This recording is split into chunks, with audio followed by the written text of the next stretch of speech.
तो वही बस सब कोई के सुकटाल ढूंढिया हुई तो सब कोई के सब कोई अच्छा चांदनी चांद से होती है सितारों से नहीं, या मोहब्बत एक से होती है हजारों से। घोड़ी में लिट्टी चोखा खइब राजा अमर हो में बाली बाटे नाक में नथुनी ई सब ना देखेला लोग एकदम ढूंढी पर नजर तनी हट वीडियो बन गल तो बाप रे वो वीडियो ट्रेंडिंग में जितना दर्शक लोग मतलब सऊदी में बा चाहे अरब में बा चाहे दिहल दरदिया सैया दुनु तरफ सकतानी फ्रेम में उहे हंसमुख चेहरा बानी जौन की रानी स्मार्ट और सोशल मीडिया पर काफ़ी यहाँ के बारे में का बतावे के बाद सोशल मीडिया के तो साफ एकदम क्यून बानी।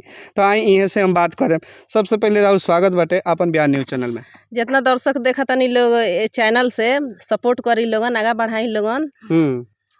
आई बताई कि अभी हई देवर बबुआ लोग खातिर कुछ नया लिए बानी। हाँ का लिए बानी सर एगो बोले के चाहतानी देवर बबुआ पर बोली। चांदनी चांद से होती है सितारों से नहीं, या मोहब्बत एक से होती है हजारों से नहीं। अच्छा ये देवर बबुआ लोग के तरफ से एक और हम जवाब दे देता नहीं। अगर चांदनी चांद से होती तो उन सितारों का क्या होता, अगर मोहब्बत एक से होती तो रानी स्मार्ट थी बताइए कि इन हजार देवरों का क्या होता। ये बताइए देवर लोग के काफ़ी डिमांड रहता कि भौजी ढोड़ी ओड़ी दिखावा तरी। देखी मतलब तो मार्केट में जौन चलता मार्केट में जौन चली तो मतलब कोई दी मतलब हर एथी दी यूट्यूबर दी मतलब डांस करके चाहे कुछ भी करके तो देखी मतलब जौन मार्केट में चली उहे दी, जौन पब्लिक पसंद करता उहे दी। देखी अच्छा वीडियो बनावल जाता तो कुछ दर्शक लोग चाहे पब्लिक चाहे देवरे बबुआ लोग नहीं खेलो देखा आ तनी वही में ढोड़ी लौक जाता तो बहुत सराहना करो तनी लोग से भाभी बहुत मस्त बा सुपर बानी भाभी ढोड़ी है कि कचोरी है। हाँ तो देखी ढोड़ी पर लोगन कहत तनी लोग तो बहुत लोग मतलब गाना गावत ढोड़ी पर खतरा से हमरा ढोड़ी में लिट्टी चोखा खइब राजा अमर हो जाइब। तो देखी तो सब तो दुनिया ढोड़िए पर मरता ना, दुनिया ढोड़ी पर मरता तो वही पर मतलब गानों भी आ गई बा आजकल। तो देखिए में जौन भौजी कहतनी आ देवर बउआ लोग के भी समझे के चाहिए आ गलत कमेंटो करता लोग का। देखी गलत कमेंट देखी घर फैमिली जे जानेला मतलब अपन परिवार खानी घर फैमिली खानी तो गलत कमेंट ना करला। जे मतलब जानते बनी जब अपना घर में रहुआ इज्जत ना देखम तो दूसरा के इज्जत देखम तो जे गलत बा गलत कमेंट कर देला तब हम माने उ लोग के जवाब ना दिले कमेंट में चाहे कोनो चीज में ना दिले कहले उ सब हमर घर फैमिली वालो गलत कमेंट भले गलते कहो लो बाकी कमेंट करो लो। आ देवर बबुआ लोग खातिर इतना मेहनत करीले रहुआ रातों दिन में मतलब रील बनावत रहीले कितना एक दिन में कोई गो रील डालीले 3 गो डाल यूट्यूब चैनल पर बा तो 3 गो डाल दिले। हाँ कबो मतलब तबियत दब जाला तो कबो 2 गो बा कबो 1 गो बाटे आ डेली देवर बबुआ लोग के ढोड़ी के दर्शन करावते बनी। हाँ का ना अच्छा देवर बबुआ के लागेला मतलब खूब सुपर लिखी ले लोग कमेंट में तो कहले चला देखत रही लोगन। मान ली कि जेकर से प्यार करतन लोग तो लोग से प्यार करे में का दिक्कत बा, जेकर शादी नहीं खे भइल उहो देख ले का। हां ई बताई सब कुछ इतना सुंदर चेहरा बा और ओठ में ओठ लाली लगैले बनी रुआ काजर एथी लगौले बनी आ कान में बाली बाटे नाक में नथुनी बा ई सब ना देखेला लोग आ एकदम ढोड़ी पर नजर लोग के पड़ जाला। देखी मतलब अभी लवंडा का नाच आ जाए तो मतलब कोई ना देखी। अभी एगो लड़की कोरियो हो जाए आ नाचे लागे स्टेज पर तो 50 आमदी 500 1000 रुपये ओकरा मुंह में लागी लो ठू से ओकरा हाथ में दे दे लागी लो माजा उठावे। तो बात इहे बाटे मुंह में रुपया दबा के लागी लोग देवे। हाँ देवे माजा उठावे। तो देखी लवंडा में लड़की में फर्क बाकी ना बा। हाँ बा तो उहे बात बाकी माने चेहरा ना देखी लोग ढोड़िए देखी लोग। ई कल युग सवार हो गइल बा कहीं ना कहीं रुआ देवर लोग पर जे मान के चली कि नीमन चीज ना लौकिया खराब। खुद हम ये वीडियो बनाई ले मतलब तनी मतलब साधारण में वीडियो बनाई ले दे हाथ तो खुद देवर बबुआ लोग देखबे ना करे इग्नोर कर देवला लोग। हां आ तनी सा की ढोड़ी के अगर झलक लौ गई हां तनी ओई में तनी हट वीडियो बन गेल तो बाप रे उ वीडियो ट्रेंडिंग में चली तो हमरा में थोड़े दोष बा पब्लिक में दोष बा देवर बबुआ में दोष बा। तनी देवर बबुआ लोग ला एगो गीत गा दी।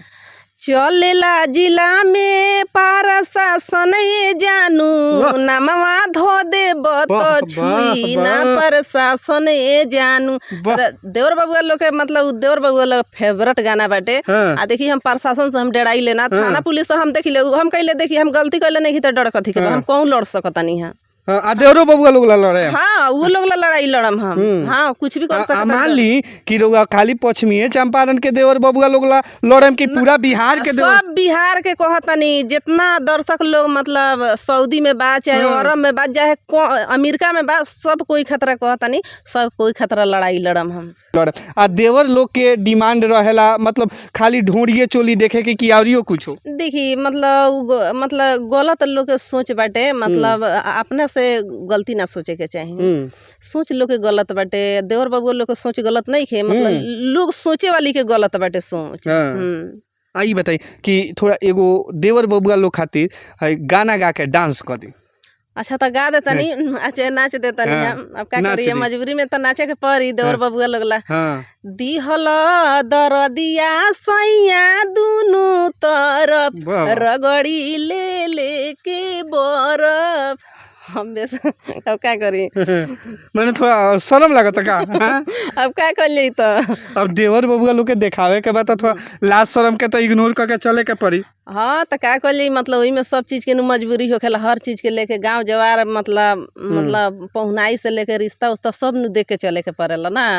हाँ सब लेके चलेला आमदी। आई बताई सोशल मीडिया पर हो का गइल बाकी लोग खाली ढोंढिए चोली दिखावता। देखी डोरी चोली मतलब देखी कोई देखी मतलब गलत लोग के सोच नु बाटे। ढोरी चोली मतलब कि आएंगे लोग ना देखता, हम ये बानी तो नीचे है पहन ले बनी तो का हो गल, मतलब ढोरी के नीचे साड़ी तो आजे पहन ले बनी या कॉलो पहन ही ले का हो गल। झलकौआ साड़ी पैसा पर लहू किए जाता कि ना तो का है ना, मतलब देखी जे पहने वाली बात देखे वाली चीज बा तबे कोई देखता ना, जेकर निमने ना रही का देखी कोई। हाँ माने अच्छा चीज रहेला तबे अच्छा लोग कहेला, अच्छा चीज ना रही तो कोई अच्छा ना कही। माने एकरा मतलब ढोरी नीमन बा तबे देख पाई। अगर नीमन देखी मार्केट में जाता नहीं रोज सब्जी खरीदे, मतलब कहूँ तो जहाँ अच्छा लागेला सब्जी तहे लोग हरियर दे के सब्जी जाला कि ना देखे। तो वही में बाटे देखी मतलब सुकटाल सब्जी कोई की नहीं, तो वही बस सब कोई के सुकटाल ढोरिया हुई तो सब कोई के सब कोई अच्छा कहत हुई। वो लायक जेकर ढोरी हरियर बा तो तबे लोग दीवाना बाटे ढोरी के। चले यहाँ से बात करके बहुत अच्छा लागल। यहाँ के सोच के बारे में रुआ लेकिन कमेंट करके बताई कि यहाँ के क्वेश्चन सोचता नहीं। फिर मिलता नहीं हम नया वीडियो के साथ, तब तक दी इजाज़त। जय हिंद जय भारत।